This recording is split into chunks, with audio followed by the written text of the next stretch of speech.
Notre Dame recruiting is heating up in the 2027 class. Lots of big-time prospects flocking to South Bend this fall.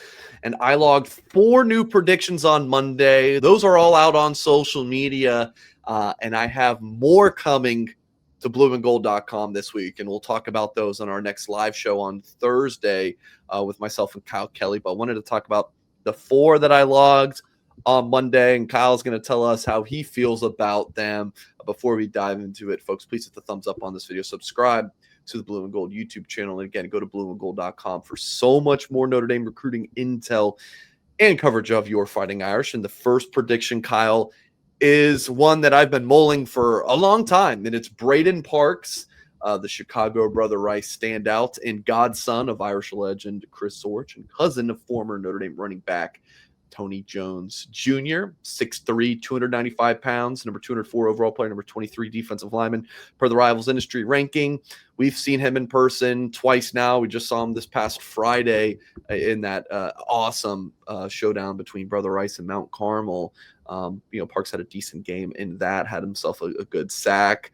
Recruitment seems really to be between Notre Dame, Ohio State, Oregon, a little bit of Illinois. They started to emerge, but I think that the proximity to home is really big. I think that the academic component is important to Braden Parks. You've primarily covered him for Blue and Gold, like talking to him more frequently than I have. So thoughts on this prediction, Kyle? I like where Notre Dame stands here. Yeah, I think I might have told you back in April after Braden Parks visited Notre Dame that I was thinking about predicting him to eventually commit to the Irish, but wasn't as sold after I saw Parks in May in Chicago, got to talk to him a little bit more in person. I was led to believe that this recruitment was going to be a little bit more competitive than maybe Notre Dame would have originally thought. But I think that in June, after Parks visited campus twice and has also returned to Notre Dame for the Texas A&M game, I feel like they've really grabbed a hold of the momentum. So I wasn't all that surprised to see you predict Parks to Notre Dame. I elaborated a little bit more about it in my Echoes and Insight recruiting insider on Tuesday morning at Blue and Gold. But yeah, this is one right now that I think if I had to peg, Notre Dame as the leader in Parks' recruitment, I think that would be accurate. Here's an interesting one. I feel like most Notre Dame fans at first would not be familiar with this player, and then you learn some context that is interesting. His brother, Cedric Irvin Jr., was committed to Notre Dame back in the 2023 class. 2 parties parted ways, and Irvin is a junior or so at Stanford. So Notre Dame will see him later this season. And of course, his father, Cedric Sr., was a star at Michigan State. And I've known Cedric Sr. for, I think, 11 or 12 years, covering, South Florida prospects over the years. So Irvin is from Miami, plays now at Bradenton IMG Academy. So, at first glance, you're like, okay, an IMG Academy kid, Notre Dame has not landed a player there from there in I think at least 8 years or something. Miami's not the just South Florida in general. Notre Dame doesn't land a ton of prospects from there. So you're like, okay. And then you look at his offer list. He's got pretty much everyone. But then you learn about okay, his brother was committed to Notre Dame. And while that may seem like a negative thing, Aiden Pouncey is committed to Notre Dame in the 26th class. His older brother Jordan was once committed to the Irish and flip. So that's not necessarily a bad thing. I think it shows right away that how important in how much this family values academics. And Irvin visiting Notre Dame this weekend, hearing really good things, obviously. Let me say this real quick about my predictions. My percentage might be lower than some others who do this job because I do these long-term projection picks. I don't often pick a kid to commit to a school and then it happens a couple days later. That's not my MO. If a kid silently commits to Notre Dame, I do not predict him then because it's not a prediction. It's already happened. It's done, right? You just got to announce the news. So I've always done these long-term picks. The past 2 Augusts, I think I did 8 in 2023, 8 predictions in 2023, 8 predictions last fall, for Notre Dame in the 26th class. And I did 4 on Monday for this 27 class. And I have more to come this week, and maybe even a couple next week. So we're loading up on these predictions as these long-term projections, based on where I think things are standing right now from talking to sources. So just want to throw that out there. Like I'm not like hey, I want my prediction percentage to be 100% accuracy, just for the sake of it. Like, I'm getting paid the same. Like, I want to do this because I think this is the cool way to do these predictions. Like, when I log a prediction for Joey O'Brien in March of 2024 and he commits June of 2025, I think that's cool. I love those predictions. So that's kind of little behind the scenes there. So, Kyle, quick thoughts on Amari Irvin? Yeah, so I think it's important to note that his brother Cedric Irvin, when he committed to Notre Dame, that was a Lance Taylor who was the running backs coach. That was back in 2021, I believe. So Yeah. there's been a lot of time that's gone on since. And the whole offensive staff is gone. Yes, Everyone. yeah. So Marcus Freeman was the DC when he was committed. Yeah, so I mean I've interviewed Amari and I've asked him about it, and he told me that his brother's going to be supportive of whatever decision he makes. So I've never got the impression that his brother's decommitment is going to affect his Notre Dame recruitment.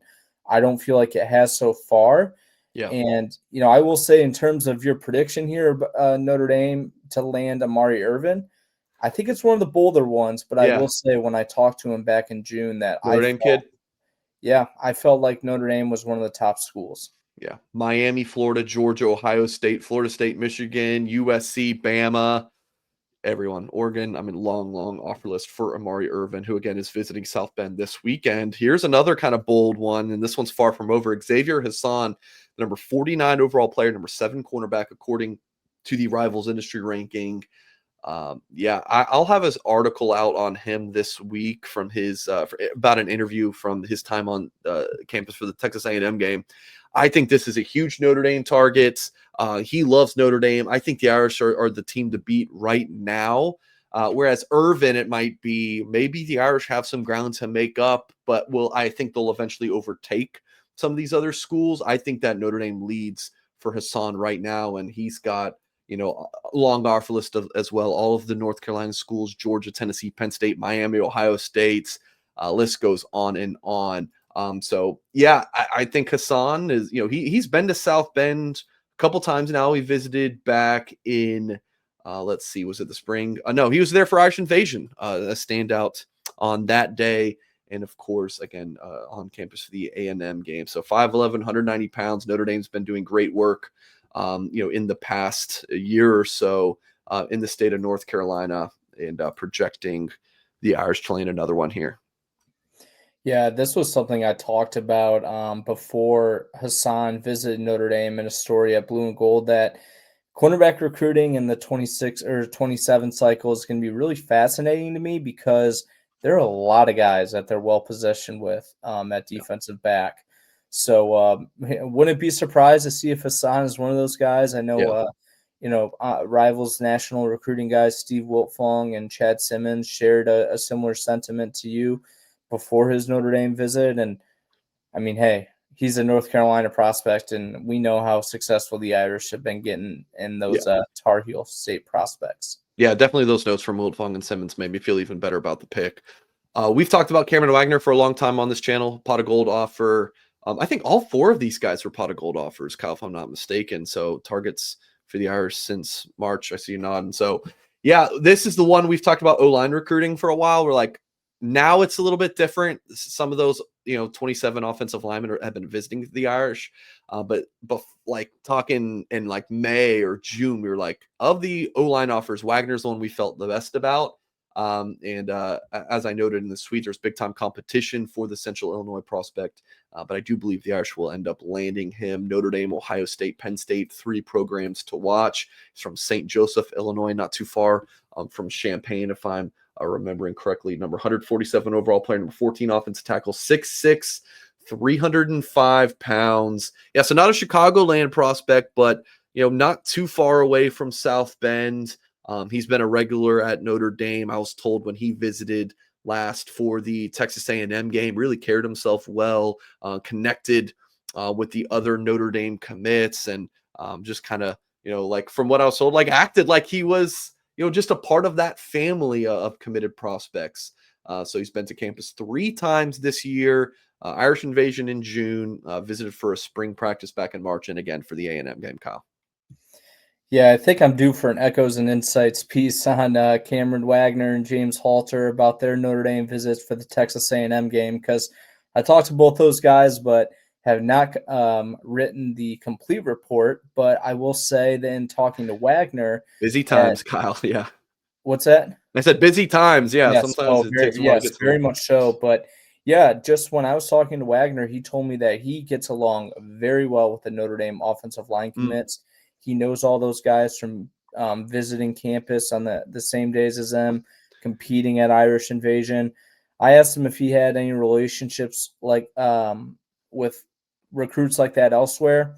He doesn't. So That's interesting. I think that's a big time no, and why I'm similarly confident as to you is why I feel like Wagner will probably end up at Notre Dame when all is said and done.